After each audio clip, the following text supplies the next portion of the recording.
Yo tout le monde, donc aujourd'hui, comme vous le voyez, on se retrouve pour une nouvelle petite vidéo. Et donc dans cette vidéo, je vais tout simplement vous parler de tout le matériel qui nous sert à filmer donc nos vidéos de pêche, nos vlogs, nos présentations de l'heure. Donc voilà, vraiment tout le matos qu'on a pour filmer nos vidéos et donc pour les mettre sur YouTube. Donc on va parler de GoPro, de trépied, de micro, de batterie, de chargeur de batterie, d'éclairage, de ventouse. Enfin voilà, vraiment, vous allez voir, on a quand même pas mal de matos, des fixations aussi qu'on sert justement pour filmer nos vidéos de pêche. Donc je vais essayer de vous présenter tout ça. Je pense que ça pourra servir à pas mal d'entre vous. Parce que je sais qu'il y en a pas mal qui filment leurs vidéos de pêche et il y en a peut-être pas mal qui voudraient les filmer. Ça peut aussi servir pour beaucoup d'autres choses, pour beaucoup d'autres sports. Parce que voilà, toutes les fixations, tout ce que je vais vous présenter sert pour à peu près tout ce qu'on peut filmer avec une GoPro ou une autre caméra. Donc voilà, je pense que ça pourra servir à pas mal de gens, parce que je sais qu'on a souvent les questions sur Facebook ou sur YouTube qui reviennent, sur quel type de caméra on a, les batteries qu'on utilise, enfin voilà, tout ce genre de questions-là. D'ailleurs, une partie du matériel que je vais vous présenter a été payée grâce à des dons qui nous ont été faits sur Tipeee. Donc de toute manière, pour tous ceux que ça intéresserait, je vous mettrai le lien de notre page Tipeee dans la description juste en dessous de la vidéo. Donc j'aimerais vraiment remercier tous ceux qui nous ont fait un don sur Tipeee. On a eu un peu plus de 200 € de dons. Donc vraiment un énorme merci à vous. Ça nous a permis d'acheter le micro, d'acheter un autre trépied, d'acheter plus de batteries, de racheter des chargeurs, enfin voilà, racheter vraiment pas mal de matos pour pouvoir améliorer encore nos vidéos. Donc vraiment un énorme merci à vous, c'est vraiment super. Enfin voilà, je m'attendais même pas, je m'attendais en fait pas à grand chose de toute manière. Donc voilà, c'est vraiment juste énorme, donc vraiment un grand merci à vous. On va arrêter de blablater, on va directement commencer. Donc on va commencer par le principal, forcément la caméra. Donc au niveau des caméras, vous le savez, on en a deux, vu qu'on est deux, moi et Dead. On a tous les deux mêmes caméras. Donc ce sont des GoPro, des GoPro Hero 3 Plus Silver Edition, donc les anciennes caméras. Aujourd'hui, il y a la Hero 4 qui est sortie, donc celles-ci normalement ne sont plus produites. Mais vous pouvez en trouver beaucoup sur le net, par exemple sur le Bon Coin d'occasion, il y en a énormément à vendre. C'est vraiment un modèle qu'on vous recommande, ça marche très bien franchement, c'est les milieux de gamme, enfin les anciens milieux de gamme. Voilà, vraiment rien à dire dessus. Donc on a tous les deux, donc les deux mêmes avec les mêmes caissons, enfin voilà, ils sont tout simplement équipés pareil. Au niveau des réglages vidéo, je pense que ça pourra en intéresser plus d'un. On nous demande souvent quel réglage on met sur nos GoPro. Donc nous on tourne avec du 720p, tout simplement parce que le 1080p c'est un peu trop lourd pour la connexion internet que j'ai ici. Je mettrais 5, 6, voire des fois 7 heures à uploader une vidéo, donc je peux pas me le permettre. C'est pas que je veux pas, c'est juste que je peux pas. Donc on est en 720p, 60 images secondes, ça je trouve que c'est important, ça permet à la vidéo d'être beaucoup plus fluide. Sur du 30 images secondes, c'est tout simplement moins fluide, donc ça je préfère mettre du 60 images secondes, c'est beaucoup plus fluide, donc il faut avoir un PC légèrement correct, tout simplement pour pouvoir lire et monter les vidéos en 60 images secondes. Et ensuite, ce qui est très important, c'est le champ de vision, donc c'est l'angle de vision de la GoPro, donc il faut toujours le régler sur wide. Vous avez trois réglages, donc vous avez narrow, medium et wide, donc en fait ça va du plus petit champ de vision au plus grand. Le wide c'est le mieux, c'est simplement ça, je crois que c'est le champ de vision est de 170 degrés. Donc voilà, nous c'est les réglages qu'on met, et après si vous voulez filmer en 1080p, vous pouvez être en 1080-30 ou 1080-60. Au niveau des caméras, donc il faut savoir qu'il existe beaucoup de marques concurrentes. Pour vous citer quelques modèles qui sont bien, donc il y a les caméras de chez Sony qui sont plutôt bien, je connais qu'en nom, qui ont quand même des bonnes notes, qui sont plutôt bien et surtout moins chères que les GoPro. Vous avez les PNJ qui sont pas trop mal, mais au niveau du son c'est vraiment pas terrible par contre. C'est plus l'avantage des GoPro, le son est quand même très correct. Je pense que c'est vraiment leur plus gros avantage. Le prix, bon ça par contre ça pique un peu le cul, ça faut dire ce qui est. Hein. Les nouvelles GoPro, les Hero 4, les Black, vous êtes à 500 €. Donc voilà, nous c'est rentabilisé parce qu'on s'en sert vraiment, mais voilà, c'est quand même un gros investissement. Au niveau, qu'est-ce que je peux vous dire encore au niveau des caméras? Donc oui, au niveau du caisson. Donc ça aussi c'est quelque chose que je pense pas tout le monde ne sait. Donc voilà, vous avez un caisson classique de GoPro. Et donc derrière, je sais pas si tout le monde le sait, mais la porte se démonte. Voilà. Donc là vous avez une porte donc ouverte. Donc ça en fait qui nous sert quand on va avoir un bon son. Et ensuite vous avez la porte étanche. Donc ça c'est important. Porte étanche, forcément vous avez un son pourri, mais la GoPro est protégée. Petite astuce quand vous avez du vent. Je pense que vous le voyez en fait sur la porte étanche, vous enlevez le joint. Donc vous avez la GoPro qui est quand même plutôt bien protégée. Ça peut quand même fuir au niveau de l'eau. Et même si vous avez du vent, par contre le son passe beaucoup mieux. Faut savoir quand même que les GoPro sont bien résistantes à l'eau. Nous on sert toujours de ces caissons là, donc les caissons ouverts à l'arrière. Tout simplement pour avoir une qualité de son optimale tout le temps. La mienne est passée 6 fois à l'eau, celle de Dead 3 fois. Voilà, ça a toujours remarché, il suffit juste de les faire sécher une petite heure au soleil ou devant une source d'air chaud. Donc normalement, voilà, après c'est quand même à vos risques et périls, mais voilà, si vous voulez vraiment avoir un bon son, il n'y a pas trop de choix, c'est porte ouverte à l'arrière. Mais si vous tombez dans l'eau, malheureusement, voilà, la GoPro peut prendre l'eau. Donc au niveau de la GoPro, je pense que je vous ai tout dit. Maintenant, on va passer aux batteries. Donc des batteries, il faut savoir qu'on en a 5 chacun. À l'époque, on en avait 3, là on en a racheté 2 de plus pour chacun, justement avec les sous de Tipeee aussi.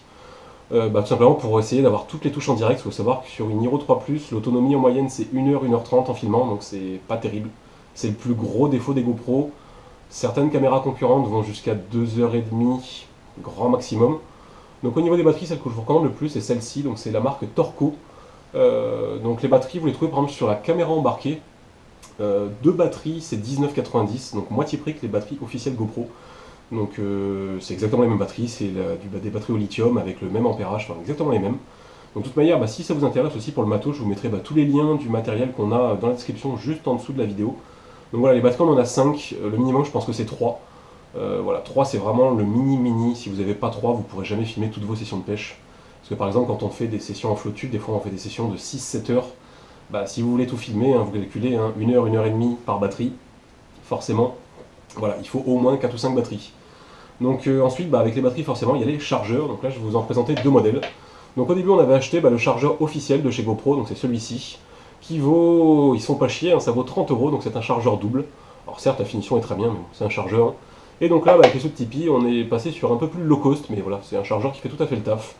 Donc là, pareil, c'est fabriqué par la caméra embarquée, donc le site où on achète la plupart de notre matos. Ça vaut 11 euros, donc c'est 3 fois moins cher qu'un chargeur officiel, ça fait le même taf, chargeur double. Donc on a chacun 2 chargeurs doubles pour pouvoir charger toutes nos batteries. Parce qu'il faut savoir quand vous regardez une session de pêche, vous avez 5 batteries à charger, donc on en met 2 dans chaque chargeur, plus une dans la GoPro, donc ça fait 10 batteries qui chargent, à chaque fois c'est juste n'importe quoi, on a des câbles de partout. Donc voilà, aussi toujours penser à avoir beaucoup de câbles avec soi pour pouvoir charger toutes les batteries. Il faut savoir qu'aussi vous pouvez les brancher sur un chargeur secteur, les chargeurs de batterie comme ça, avec un câble USB. Les 3 quarts maintenant des chargeurs secteur de téléphone portable ont une prise USB à l'arrière. Donc l'avantage c'est que ça charge beaucoup plus vite. Et aussi si vous pouvez, branchez-le sur un port USB 3 sur votre ordinateur, ça charge beaucoup plus vite. En moyenne, un chargeur double, ça met 1h, 1h30 à charger de batterie, et sur la GoPro c'est une petite heure. Donc il faut savoir que c'est quand même assez long, donc c'est pour ça qu'il faut tout simplement avoir beaucoup de batterie. Donc au niveau GoPro, je pense que je vous ai tout dit, je réfléchis. Oui. Au niveau des fixations, donc ce qu'on sert le plus souvent pour filmer nos vidéos de pêche, donc c'est le harnais. Donc ça c'est le harnais officiel GoPro, c'est le Chesty Mount. Si je ne dis pas de bêtises, je pense que vous le voyez bien, donc c'est un harnais classique. Vraiment voilà, un harnais qui se met au niveau du torse. Donc un harnais, tout ce qui est le plus simple. Ça vaut une quarantaine d'euros, vous le trouvez sur Amazon, enfin il y a moyen de gratter. Je sais qu'aussi il y a des marques qui font les mêmes harnais pour beaucoup moins cher. D'après ce que j'ai entendu, c'est bien, dans les 15-20 euros on en trouve. Donc à vous d'aller fouiller un peu sur le net. Voilà, je sais que ça peut se trouver beaucoup moins cher. Nous, cela, écoutez, ça fait 2 ans, moi ça fait 2 ans que je l'ai. Petite astuce que je vous recommande vraiment, je pense que vous allez le voir. Donc là, vous avez la fixation classique pour le harnais, donc qui est ici. Et donc juste au-dessus, vous voyez, j'ai 2 petites extensions.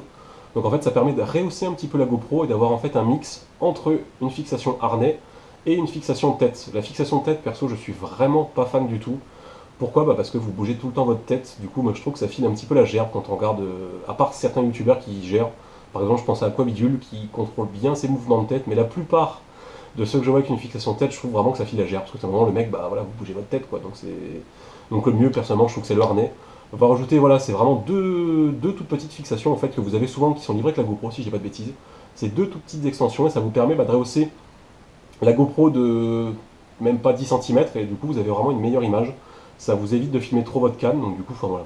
Bien, vous voyez bien nos vidéos, au niveau des vidéos, c'est quand même plutôt bien filmé. Donc les harnais, pareil, on a tout en double. Tout ce que je vous présente, on a tout en double quasiment. Parce que forcément, on est de Dead, donc vous vous doutez bien que ça coûte une blinde du matos vidéo, je pense qu'on a peut-être déjà pour 1000 euros. Ensuite, au niveau d'une autre fixation, ça je m'en sers pas trop pour la pêche, mais je m'en sers quand même pas mal. Donc ça c'est la ventouse, c'est l'officiel GoPro, donc ça je vais vous expliquer pourquoi l'officiel. Ça vaut une 50aine d'euros. Donc voilà, ça c'est vraiment officiel. Pourquoi l'officiel? Parce qu'en fait je m'en sers surtout pour la voiture, moi, donc vous le savez, pour ceux qui ont connu, j'ai une voiture sportive, j'aime bien les voitures. Et donc ça se fixe très bien sur les voitures, sur toutes les surfaces lisses, ça va. Donc ça peut aller sur un casque, sur une table, du moment que c'est lisse, c'est quasiment indécollable. Ça résiste normalement en voiture, je crois, il me semble que c'est 230 km/h. Donc bon, il y a de la marge quand même. De ce côté-là, vous êtes à peu près tranquille.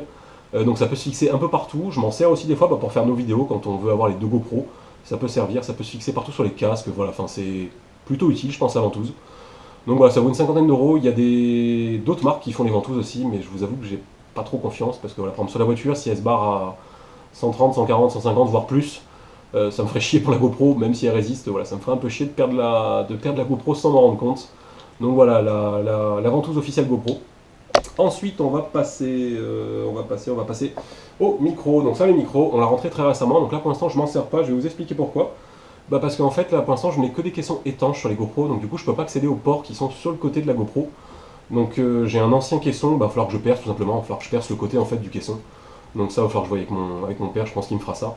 Pour éviter de racheter un caisson à 50 € avec les trous sur le côté, ça me ferait un peu chier de remettre 50 €. Donc il va falloir que je fasse ça tout simplement pour pouvoir fixer les GoPro et avoir le micro qui vient se brancher.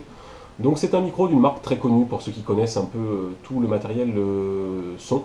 Donc c'est un micro de la marque Rode, donc c'est une marque très connue au niveau des micros, un peu comme Audio Technica, un peu comme Shure. Donc celui-ci c'est le VideoMic Go, un micro qui vaut 80 €. Des tests que j'ai déjà fait, ça améliore quand même pas mal le son de la GoPro, surtout pour les vlogs, pour les vidéos comme ça. Ça permet d'avoir moins d'écho et d'avoir vraiment une voix beaucoup plus nette, en fait, tout simplement. C'est pas indispensable, mais voilà, je trouve quand même que c'est un bon petit plus. Dessus, vous voyez, donc là, il y a un petit trépied, ça aussi, on a acheté avec l'argent de Tipeee. Un petit trépied, donc là, c'est vraiment un tout petit modèle qui me sert justement pour fixer le micro. Sous la GoPro, on a exactement le même, donc je vais pas vous le montrer parce que il est sous la GoPro. Exactement le même, mais en 2 fois plus grand. Donc ça, c'est pareil, je vous mettrai les liens si ça vous intéresse. Ça vaut les trépieds, celui-là vaut une dizaine, je crois que l'autre vaut une quinzaine d'euros. Ça se trouve sur Amazon, vraiment pas cher. Ça, c'est vraiment pas ce qui vaut cher. Mais les trépieds, voilà, c'est vraiment très utile dès que vous voulez fixer. En plus, bon, petit avantage, je pense, vous allez voir, ils sont tout souples. Donc vous pouvez l'entourer autour d'un arbre, autour d'un câble, autour de tout ce que vous voulez, tout simplement. Donc le micro, je vous ai dit, petite particularité, donc pour pouvoir brancher le micro en fait sur la GoPro, il vous faut un adaptateur. J'ai failli faire tomber la GoPro. Il vous faut un adaptateur, donc c'est ce petit adaptateur là en fait qui part de micro USB jusqu'à un jack pour pouvoir le relier sur le côté de votre GoPro. Sinon, simplement, il n'y a pas de prise de jack sur la GoPro, donc ça ne marchera pas. La seule chose que j'ai oublié de vous parler, c'est l'éclairage. Donc ça, je vais peut-être bouger la GoPro pour vous montrer tout ça. Donc l'éclairage, ça va peut-être vous piquer un petit peu les yeux. Donc là, vous voyez, en fait, j'ai 2 softbox. Ça s'appelle comme ça, c'est des softbox. En fait, c'est des éclairages qui servent pour la photo ou pour les vidéos. Donc ce sont 2 softbox, tout simplement montés sur des trépieds. Avec à l'intérieur 4 ampoules. Moi, je m'en sers que de 2, parce que pour éclairer une petite pièce, ça suffit amplement.